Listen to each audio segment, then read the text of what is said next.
City Manager, Mayor and Council, citizens of Hackensack, thank you for the opportunity to provide an update as to the progress of the Hackensack Police Department.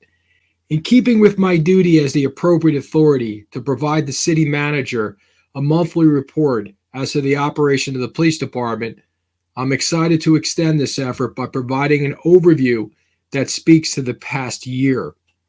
Additionally, I will discuss our plans for the month to come as to how we intend to meet the expectations of the governing body, develop a professional workplace, and most of all, provide the highest quality of law enforcement and public safety to those that live, work, and visit Hackensack. In summary, I will highlight some of our 2023 accomplishments, describe the current state of the department, and discuss our plans for the future. I continue to be excited by what the men and women of this department are able to achieve when given the opportunity to do so. You tasked me with instituting the reforms needed to recalibrate the department for efficiency and effectiveness and reposition it to a police chief. I am happy to report that there are many in this department that have embraced your vision, and change is made in terms of structure, transparency, accountability, and new opportunities. Daily, I am met by officers of all ranks who quickly express satisfaction as to where we are headed. Regrettably, though, there remains entrenched a small but vocal cohort who have chosen to resist change, foster internal dissension. Their actions and methods seem to reflect that they have put their personal interests ahead of organizational progress. Now, I'm no stranger to what it takes to implement reform, and to that end, change. I recognize that organizational improvements that the governing body has called for and that the people of Hackensack both expect and deserve from their Department of Police may not sit well with some who may have individually benefited by the way things were done in the past. However, it's my job to help lead the way on an effort to establish a culture in the department that is absent of fear and intimidation to one that appreciates leadership, accountability, and innovation. I greatly appreciate your support through such trying times, while at the same time applaud those officers, regardless of their rank, that have stepped up to help put the department on the right course. We still have much work to do, but with your support, I'm confident we will be successful. As I begin this brief, I want to thank you for your recent op-ed that highlighted many of the HPD's accomplishments in 2023. The department exceeded expectations in 2023 in terms of increasing its organizational capabilities. Now, the synergy of the people, policies, technologies, and new initiatives that were implemented at the tail end of 2022 and throughout 2023 have begun to take root to enhance productivity, increase accountability, which is leading to greater innovations from our workforce. Now, in the interest of time, I don't want to go into each of these accomplishments listed here. But at the same time, at the risk of minimizing any accomplishment against the others, I do want to highlight some. So, for instance, this past year, we've had several new hires that have increased our sworn personnel to what I'm being told is the highest number since 2017. We created a school threat assessment and crime reduction bureau to address the nationwide growing threats to schools. We've established the Office of Community Outreach and Engagement to address the needs of our communities. We've enhanced our body-worn camera capabilities to meet the best practices in order to better demonstrate transparency to our community. And we've also implemented a drone as a first responder program to help bolster our response efforts that include weather-related emergencies. Now, each of these accomplishments that are listed here are really at the result of the dedication and determination of several men and women in the department that saw the need to either correct the problem or bolster a capability. Now, against the backdrop of last year's accomplishments, let me explain the current situation that we're facing in the PD. So, today I'm proud to say that we continue to implement the necessary reforms to policies and procedures to meet best practices. Increasingly enough, this next month, February 1st or 2nd, the HPD will undergo its reaccreditation through the State Association of Chiefs of Police. That's no easy feat. We also continue to bolster our technological capabilities to assist with managing our workforce, analyzing our crime, and providing better tools to protect the community. Now, as discussed, thanks to you all, the city manager, mayor, and council, our current numbers of sworn and civilian personnel are the highest of what I've been told since 2017. Now, today we are in a better position to engage the community with engagement officers and an Office of Community Engagement that was recently put together in the last couple of months, and we have personnel at our schools. We are a diverse city with many communities that require our attention. Now, lastly, as one would expect, when you are reforming a police department, there are still entrenched interests that would rather the department not progress. They are the most outspoken and at times the most aggressive. I've personally witnessed numerous intimidation efforts aimed at, whether it's myself or others, designed to squelch progress. Now, while resistance to change is normal in any department, the aggressive tactics at play are all an attempt to derail the progress that's in effect to return the department to the leadership of a chief of police. I fear that what's at the root of this resistance is the need by some to return to a time of lack of accountability and supervision surrounding extra duty details and overtime, which was and would continue to be at the expense of the core mission of the department. As we begin this coming year, I'm pleased to inform you that we've already published our department's strategic plan.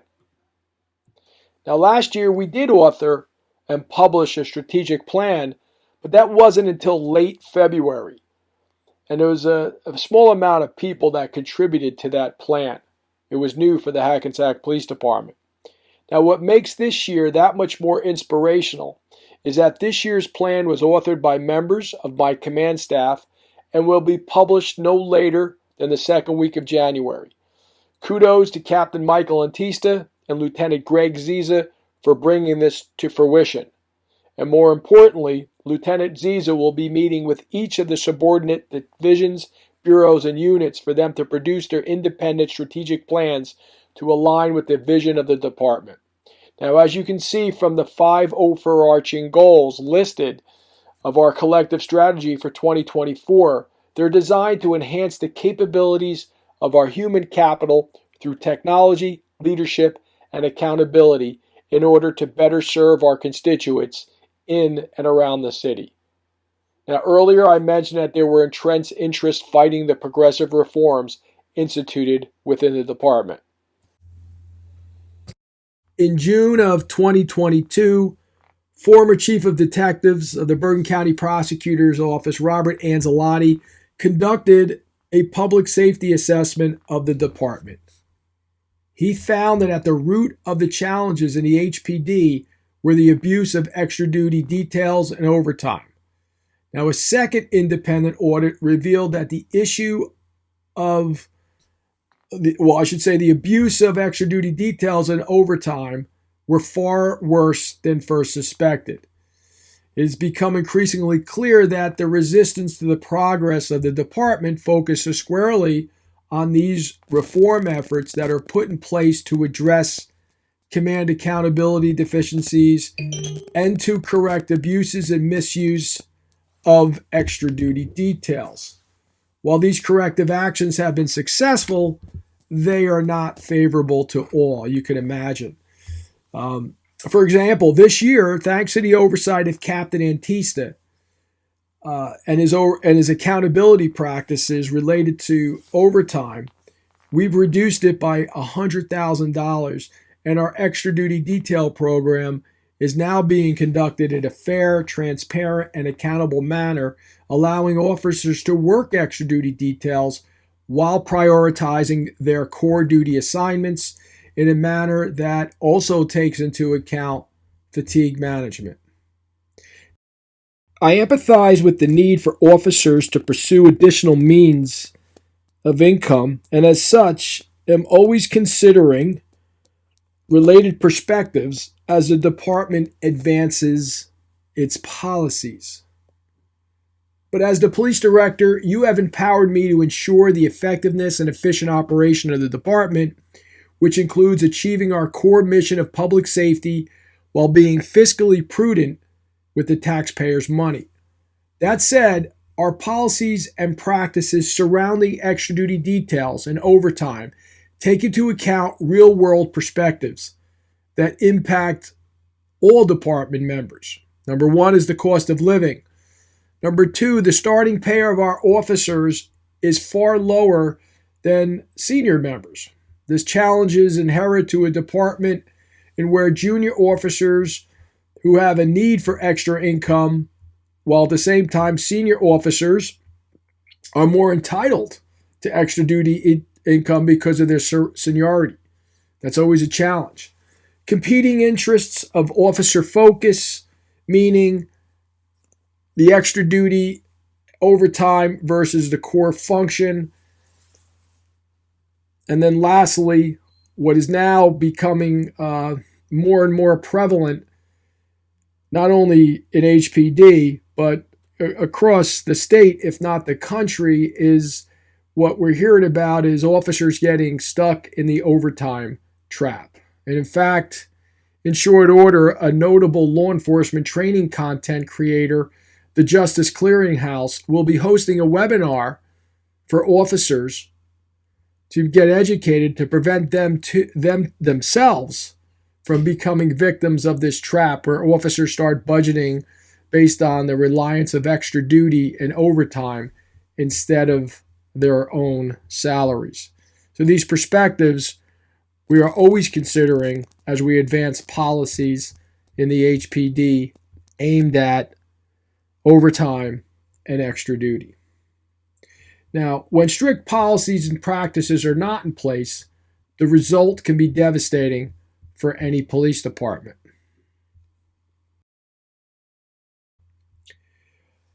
The two department audits that were conducted in 2022 provide us a clear understanding of the abuse and misuse of extra duty details and overtime that occurred in the HPD when there was no supervision or command accountability. The audits described violation of city ordinance, contractual guidance, rules and regulations, and SOPs, and the audits also revealed that members were changing their schedules on the same day they were supposed to be working, so they could, in effect, work an extra duty detail over their core assignment. Members were also found to be repeatedly overlapping their regular duty assignments with extra duty to be paid twice for the same amount of time by the city. Members were also found to split their shifts to work traffic duties that not only violated their own contractual agreements with the city, but made them ineffectual as supervisors and commanders. And lastly, the audits found unusual patterns of acquiring overtime at odd hours of the day, both paid and comp time, and also unusual patterns of managing such. Now, the second more in-depth audit of officers' time revealed severe lack of accountability as to how time was accrued and managed by some HPD supervisors and commanders. The second audit expanded the analysis of data to 2.5 years across commanders that were mentioned in the R3 assessment. The second audit revealed deeply troubling behavior that exceeded what was first mentioned in that first audit. Each of the members of the mayor and council, each of you have received these audits that describe their findings. However, for the sake of progressing us into the future, where extra duty details and overtime are now managed appropriately, it's best we understand what had occurred back over these audits that compelled us to institute not only new practices, but technology to ensure accountability with established ordinance, rules and regulations, and SOPs. So you see there's a lot of data up here on the screen, or I should say summaries on the screen. In particular, if we focus on the lower left of the illustration, there's two areas that are highlighted I'd like to explain, and that is a practice that was taking place among some supervisors and commanders that lacked accountability and transparency. And that was the notion of overlapping shifts and split shifts. And we'll speak about that shortly. But across 17 commanders that were audited, there were 231 overlapping shifts and over 500 split shifts that were identified by the auditors. So both of the audits revealed this irregular practice of commanders and supervisors splitting their shifts to work extra duty details. This practice ran contrary to contractual agreements where members are, particularly commanders and supervisors, are listed of or are supposed to work 8 consecutive hours of work. But instead we had commanders coming to work for 15 minutes to an hour to 2 hours and leaving work to go work an extra duty detail. Imagine if the city would split the shifts of its workforce, how disruptive this could actually be on its personnel. But we had it the reverse. Now, this practice was being conducted by commanders and supervisors, which then removed them from their core function during the time where they were needed most during the workday. Because these personnel were at the mercy of the length of an extra duty detail. Now remember, an extra duty detail may be listed as 4 hours, but you never know what might happen on a work site or a job site that actually delays it further than those 4 hours. And that would then force a commander, if they came back to work, to sometimes work more than 16 hours a day, negatively impacting their fatigue. In many cases, over 200 times in the 2.5 years that the audit was conducted, this practice would lead to overlapping shifts, or what is also commonly called as double dipping, because commanders and supervisors, regardless of whether they were working a regular duty or an extra duty detail, were being paid by the city of Hackensack for the same time period.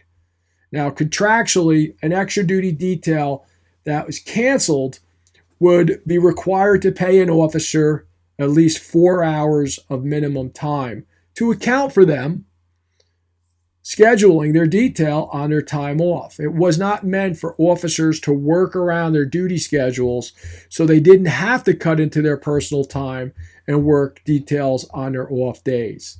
And when officers are being paid by the city for regular hours and then also being paid by the city for the same time because of these contractual guidance, it certainly creates issues and problems in terms of what has been referred to as double dipping. Now, those practices are no longer occurring because of the strict oversight that's put in place that requires both supervision and command accountability. Now, I'd like to just provide some highlights that the audits revealed in terms of the misuse and abuse of extra duty details and overtime. So, what you're looking at here, these highlights that were pulled from the audit where a supervisor's name or commander's name is removed, what you're seeing is the highlight, but you're also seeing the description of the base salary of the officer, the overtime accrual in dollars, and the extra duty accrual in dollars as well for the individuals that were highlighted during the audit period. So the first one, number one, a detective sergeant logged the most traffic details, most traffic detail hours, and most overlapping shifts. A patrol lieutenant logged the most overtime hours altogether. An officer in charge accrued the most compensatory hours. A detective lieutenant logged the most combined traffic details, paid overtime, and raw compensatory time hours. An administrative lieutenant logged the largest amount of sick time to compensatory swap hours. A technology sergeant logged the most split shifts. And then finally, a patrol captain logged the most estimated off-duty time. And you can see by the amount of money we're talking about that it's quite significant, particularly as the city is paying for this.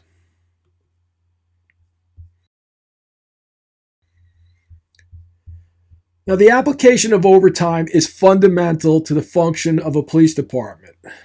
Extra duty details, on the other hand, are not. However, I believe that through policy and strict command oversight, these two areas can be advanced harmoniously without undermining the core mission of the police department, and done so in a way that makes fiscal sense. Now, we've made several policy decisions to account for overtime accrual as well as working extra duty details. And you can see some of them listed above here.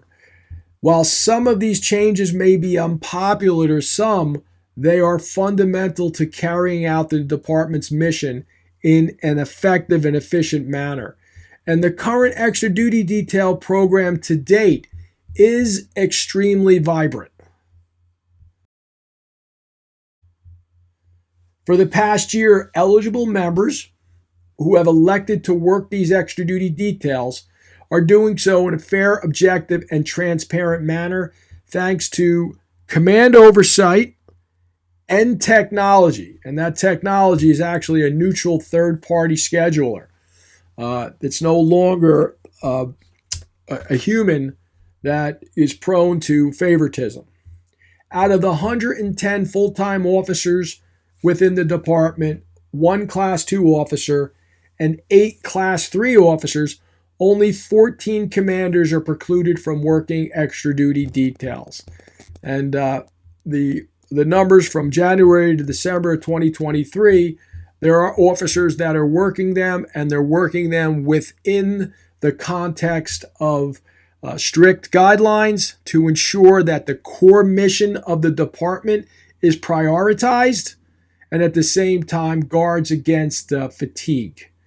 Now, like all policy decisions, it would be foolish to any of us to think that everyone would be happy with the direction of things, particularly when they impact extra income opportunities.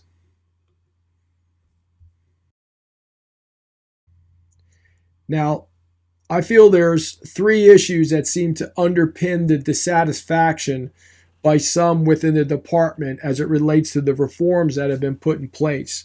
And when you unpack each of these issues, it's easy to see that each of them revolve around extra income for some officers. And as described earlier, in the pursuit of extra income, that should not come at the expense of accountability and the core mission of the department, or at the expense of limiting opportunities for junior or non-ranking officers who clamor for fairness. Now, I do admit I'm guilty of putting in place fair and equitable processes across the department to increase opportunities for all members, while at the same time ensure the prudent and judicious use of taxpayer money. Now, to that end, policies and practices must guide our officers in pursuit of such. So, city manager, mayor, and council, I truly believe that we are reforming the police department to meet the expectations of you, the governing body, the citizens of Hackensack, and those within the department that seek a progressive and professional police department.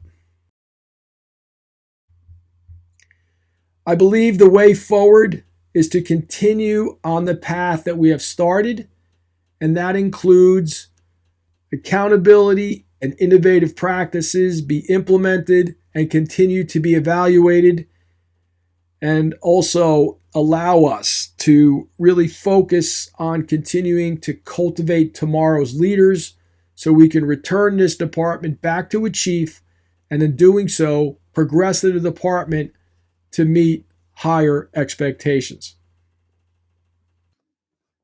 Every day I come to work, I receive accolades from the community, the city, the Board of Education, neighboring jurisdictions, and the county as to their appreciation for the work the men and women of the department are doing to advance our mission while professionalizing this great organization. Just as important are the daily conversations I have with officers who appreciate the work that is being done to provide a better workplace for them. Unfortunately, they also tell me about the bully tactics they experience if they are deemed to be part of the department's progressive movement. I recognize that changing a department's culture will not happen overnight, particularly one that favors accountability, leadership, and innovation. But I'm excited by those that I see daily risking the unpopularity of themselves to better the whole of the department. That proves to me that we are cultivating the leaders we need for tomorrow to run this department. Lastly, I want to reiterate that the rumors you hear of me holding people accountable and demanding professionalism are all true. I believe in putting in place fair and transparent processes that provide opportunities for all our personnel while ensuring that we as a department meet the expectation of the public to include making fiscally prudent decisions with the taxpayers' money. Thank you for the opportunity to brief and highlight the greatness of the Hackensack Police Department while also offering you some insight into the challenges that remain.